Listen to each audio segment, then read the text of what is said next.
कि एक महिला अपने बेटी के साथ प्लान बना के एक लड़का को किस प्रकार मार देती है। इस महिला को आप देखिए, इस महिला का नाम है रत्ना, जिसकी उम्र है 46 वर्ष। इनकी 2 बेटी है, एक बेटी 14 वर्ष की है और दूसरा 18 वर्ष की है, जिसका उम्र केवल 30 वर्ष है।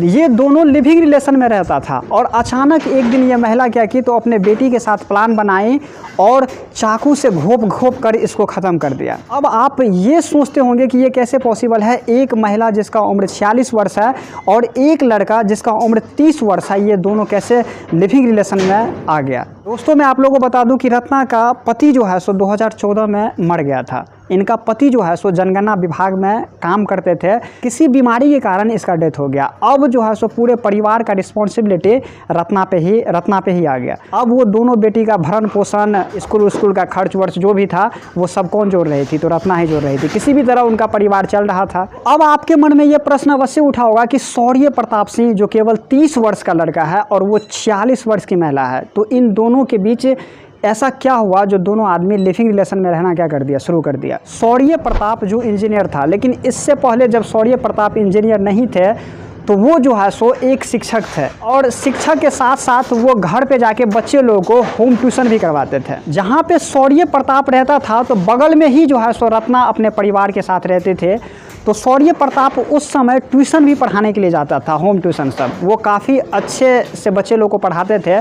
तो उस मोहल्ला में जो है सो शौर्य प्रताप का नाम बहुत ज़्यादा था। बहुत अच्छे टीचर है और बच्चे को बहुत अच्छा से पढ़ाते हैं। तो बहुत सारे लोग जो है सो अगल बगल आसपास के जितने भी लोग थे वो शौर्य प्रताप को अपने घर बुलाते थे और बच्चे से जो है बच्चे को ट्यूशन पढ़वाते थे। तो वो रत्ना के घर पे भी जाते थे ट्यूशन पढ़ाने के लिए, क्योंकि रत्ना के 2 बेटी थे, एक 14 वर्ष की बेटी थी और दूसरा 18 वर्ष की बेटी थी। उनको भी जो है सो वो ट्यूशन पढ़ाने के लिए उनके घर पे जाते थे। अब उनके घर पढ़ाने के लिए वो जाता था, प्रत्येक रोज जाता था, रत्ना से बात भी होता था। ये बातचीत धीरे धीरे जो है सो प्यार में बदल गया। अब रत्ना और शौर्य प्रताप एक दूसरे से प्यार करने लगा। जब ये बात आस पड़ोस के लोग और शौर्य प्रताप के परिवार वाले को पता चला तो उनके परिवार वाले शौर्य प्रताप को बहुत ज़्यादा समझाने का कोशिश किया कि तुम कहाँ 30 वर्ष का हो और कहाँ वो महिला 46 वर्ष की है, तुम कैसे उनसे प्यार कर सकते हो, ये कैसे, ये कौन सा प्यार है, तुम पढ़े लिखे आदमी हो, क्या मेरे बारे में समाज सोचेगा, क्या आसपास के पड़ोस के लोग क्या मेरे बारे में कहेंगे। इनके परिवार वाले शौर्य प्रताप सिंह को समझाने का बहुत ज़्यादा कोशिश किया, लेकिन शौर्य प्रताप सिंह किसी का बात नहीं समझा। उन केवल ये एक ही बात कहता था कि मुझे किसी से मतलब नहीं है, मेरे बारे में कोई कुछ सोचे, लेकिन हम उनसे प्यार करते हैं, हम उन्हीं के साथ हम रहेंगे और उन्हीं से हम शादी करेंगे। अब शौर्य प्रताप सिंह किसी का बात नहीं सुन रहा था, वो किसी अपने परिवार का बात नहीं सुन रहा था। वो बोल रहा था कि हम उन्हीं से क्या करेंगे, शादी करेंगे। उनका परिवार तंग में आके उनको बोल दिया कि अब तुम यहाँ पे नहीं रह सकते हो। तो शौर्य प्रताप वही किया कि बाद में जाके वो क्या किया, तो शौर्य प्रताप अपना घर छोड़ दिया और लखनऊ में ही दूसरे जगह जाके एक फ़्लाइट लिया और उस फ्लाइट में रहना क्या कर दिया, शुरू कर दिया। और उस फ्लाइट के अंदर रत्ना भी रहते थे और रत्ना के दोनों बेटी भी रहते थे। अब शौर्य प्रताप और रत्ना और उनकी दोनों बेटी जो है सो बहुत खुशी से जो है सो उस फ्लाइट में रहते थे।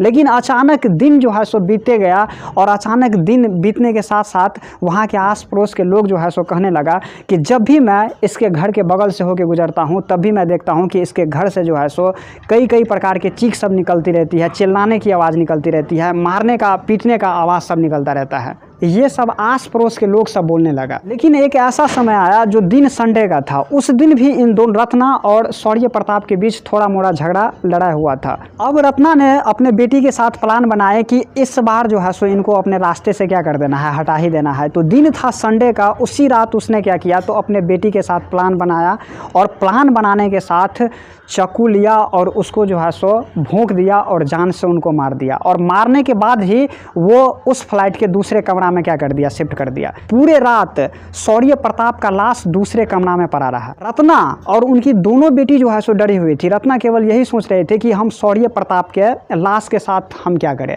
तो अचानक सोचते सोचते रत्ना देवी सोचे कि हम शौर्य प्रताप के डेड बॉडी को कहीं फेंक नहीं सकते। अगर हम कहीं पे फेंकेंगे तो यहाँ पे आस पड़ोस के लोग और मोहल्ले वाले को क्या चल जाएगा, पता चल जाएगा। तो उसने कहा कि सबसे अच्छा यही होगा कि मैं पुलिस को फ़ोन करके ही बता देता हूँ। तो उसने उसी समय पुलिस को फ़ोन फ़ोन किया और पुलिस को कहा कि मैंने अपने बॉयफ्रेंड को मार दिया है, इसका लाश यहाँ पे पड़ा हुआ है, आप लोग इस लाश को यहाँ से हटा दीजिए। पुलिस को सुनते ही बहुत ज़्यादा आश्चर्य हुआ कि कोई ऐसा प्रथम महिला है जिसने मार भी दिया और खुद फ़ोन करके कहा कि मैंने ही जो है सो अपने बॉयफ्रेंड को क्या कर दिया हूँ, मार दिया हूँ। तो पुलिस ने सबसे पहले गांव के प्रधान को फ़ोन किया और गांव के प्रधान को फ़ोन करने के बाद कहा कि आप लोग जाके देखिए कि उस घर में बिल्कुल सही में सौरभ प्रताप सिंह का मृत्यु हो गया है या बचा हुआ है, आप लोग जाके पहले पता कीजिए, इसके बाद हम लोग तुरंत वहाँ पे पहुँचते हैं। तो गाँव के प्रधान सब वहाँ पे पहुँचा तो ये घटना बिल्कुल सही था। इसके बाद शौर्य प्रताप सिंह के परिवार वाले को ही बताया गया। इनके परिवार वाले आए और ज़ोर ज़ोर से चिल्ला रहे थे, चीख रहे थे कि मैं जानता था कि मेरे बेटे के साथ जो है सो ऐसे होगा वैसे होगा। उसी समय पुलिस जो है सो रत्ना देवी और उनके दोनों बेटी को जो है सो गिरफ्तार कर लिया और गिरफ्तार करके पुलिस थाना लेके आ गया। और जब पुलिस ने रत्ना देवी से पूछा कि आखिर आपने ये सब क्यों किया, आप तो बहुत अच्छा दोनों हस्बैंड वाइफ की तरह रहते थे, आप लोग बहुत जल्दी शादी भी करने वाले थे, ऐसा क्या हो गया आप दोनों के बीच जो आप सीधा इनका क्या कर दिए, मर्डर कर दिए। तो रत्ना देवी ने दोस्तों बताया कि शौर्य प्रताप सिंह मेरे साथ रह रहा था लिविंग रिलेशन में, मैं उनसे शादी भी करने वाला था, वो मेरे घर के लिए सब कुछ करता था। उनका नज़र मेरी बड़ी वाली बेटी पर था जिनका उम्र 18 वर्ष है। शौर्य प्रताप उसे गलत नज़र से देखता था, हद से ज़्यादा जो है सो आगे बढ़ गया था। मेरे बेटी के बारे में वो बहुत ज़्यादा गलत सोच रहा था, इसीलिए मैं सोचा कि इनको रास्ते से हटा देना ही ठीक है। इसीलिए तो आजकल के संत महात्मा कहता है कि ये रिलेशन आजकल बहुत ज़्यादा गलत है, क्योंकि ये रिलेशन में जो रहा है ये रिलेशन बहुत ज़्यादा दिनों तक टिका नहीं है। इस वीडियो को शेयर अवश्य कीजिए दोस्तों, क्योंकि ये वीडियो बहुत इंपॉर्टेंट है। भविष्य में जो है सो ऐसा गलती कोई नहीं करे। इस वीडियो को आप अवश्य शेयर कीजिए। नमस्कार।